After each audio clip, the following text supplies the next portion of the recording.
Hi, boys and girls. Happy 2/22/2022 Tuesday. It was a big day today, and I wish I had thought to get a story that had twos in it. I did not. But this is the story of two friends. It is called The Secret Shortcut by Mark Teague. And one of the things that might seem surprising to you is where these boys live, and I think this story happened a while ago. The boys are able to walk to school by themselves. No grown-ups walk to school with them. Okay, so this is called The Secret Shortcut.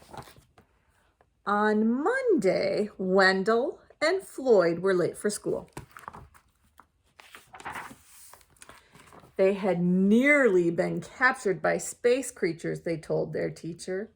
Ridiculous, said Mrs. Gernsblatt, and she warned them not to let it happen again. But Tuesday was no better. Pirates were loose in the neighborhood. It was sheer bad luck, Wendell and Floyd explained when they showed up late for school. Preposterous, said Ms. Gernblatt. And on Wednesday, even though Wendell and Floyd left early, a plague of frogs made them late once again. Absurd, cried their teacher. I'm warning you, be here on time tomorrow or else. And no more crazy excuses. There's got to be a way to get to school on time, said Wendell. We'll just have to leave earlier. Floyd arrived at Wendell's house so early the next morning that the sun was barely up and Wendell was still in his pajamas. I've got an idea, said Wendell as he quickly got dressed. We'll follow my secret shortcut and get to school even sooner. Shortcut? Asked Floyd. I didn't know there were any good shortcuts to school.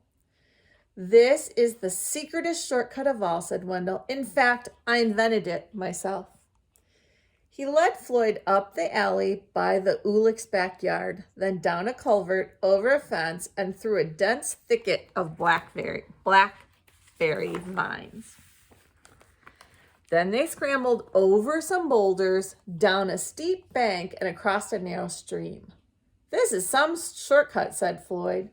Relax, said Wendell. We'll be there in a minute. But the forest became thicker and darker.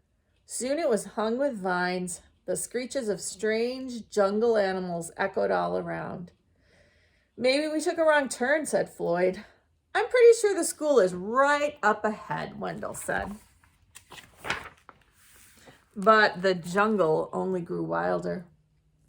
And when the boys finally came to a trail, it didn't lead straight to the school as they had hoped. Instead, it meandered through quicksand swamps and past large, sleeping crocodiles.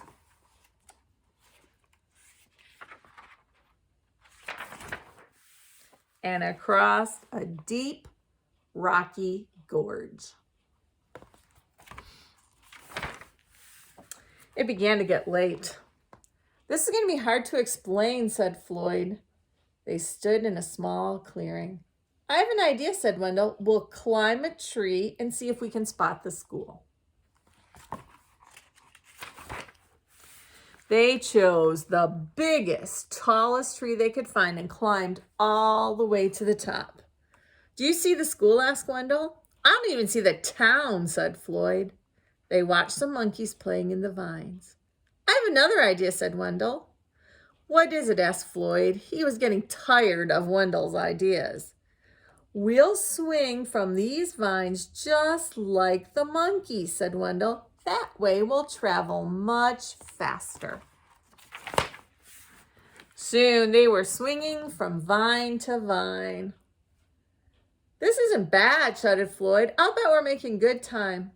I knew this shortcut would work out, Wendell crowed. But at that moment, they ran out of vines. The boys landed plop, plop, in a giant puddle of mud. Now what do we do? Asked Floyd. I don't know, said Wendell. I'm out of ideas. They sat in the puddle and thought about all the trouble they were going to be in. Ms. Gernsblatt will never believe this story, said Wendell. It is sort of crazy, said Floyd. Just then, from far away, they heard the school bell ringing. Do you hear that? Cried Wendell. That was the first bell. We can still make it if we run. They ran until the jungle gave way to the forest, and the forest became the woods, and then they scurried through the Mortleys' backyard and up the hill to the school. They flew through the door of Mrs. Gernsblatt's room and landed squishily in their seats just as the last bell rang. Well, you made it, said their teacher, and just in time, but how on earth did you get so muddy just walking to school? Floyd looked at Wendell. Wendell looked at Floyd. On second thought, said Mrs. Gernsblatt, maybe you better not say. During recess, Wendell and Floyd sat in the sun to give the mud a chance to dry. At least we finally got to school on time, said Wendell. That's the main thing, Floyd agreed. And in fact, it was quite a while before they were late to school again.